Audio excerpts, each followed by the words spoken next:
Hi, this is Jason from ls2 Racing, and we have just installed a TCI 3500 Super Street Fighter torque converter in this 05 GTO with an ls2 motor. We also did a cold air intake, a 160 thermostat, and a set of long tube stainless works headers.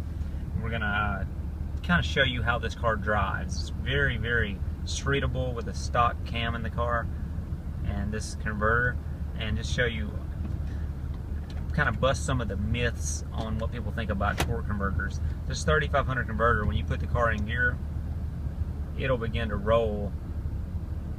It'll begin to roll even at idle. So we're rolling now without even touching the throttle, and we can just ease on the gas and it will flash up, but we're not even at 1,000 RPMs. We're at 800 RPMs there, and we're able to start rolling down the road like normal. Now, if you want to see the performance of the converter, you can flip off your traction control, which ours is already turned off there, and you won't even need to press the throttle all the way to the floor, and you'll get some pretty serious wheel spin. I'll kind of show you right here.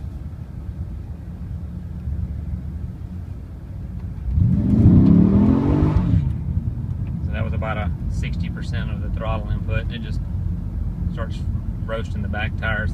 But if you just give it a little bit of throttle, mild throttle, it doesn't really rev up very high. We're accelerating pretty nicely there. It's a rough road, but accelerating pretty nicely there, and stayed under 2,000 RPMs. Another good benefit to a stall converter is that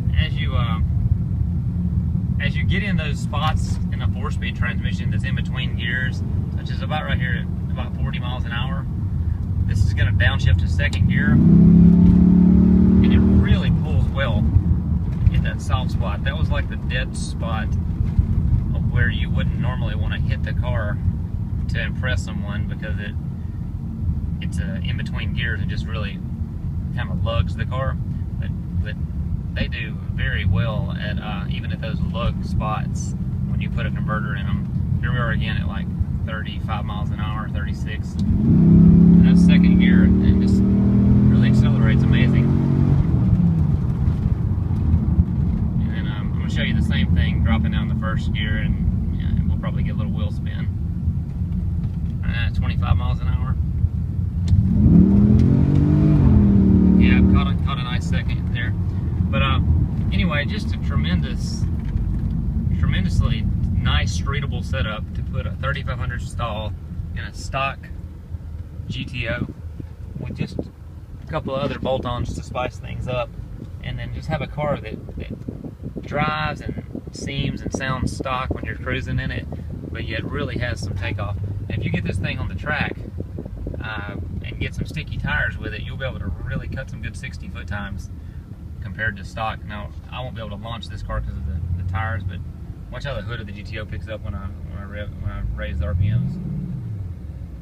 So if you raise them up and have drag radials, you will really take off well. We just blew the tires off there, so it's kind of embarrassing if you're at the drag strip and that happens. But anyway, nice setup. Your fuel mileage won't suffer a whole lot on the highway because this is a locking converter. But if you use the car around town a lot, you will get a little worse fuel economy, because the stall is a little bit softer than the stock converter. But you got to trade a little bit for the wonderful performance gains that it gives you. Anyway, wheel spin even without full throttle is pretty fun in my opinion. ls2's out.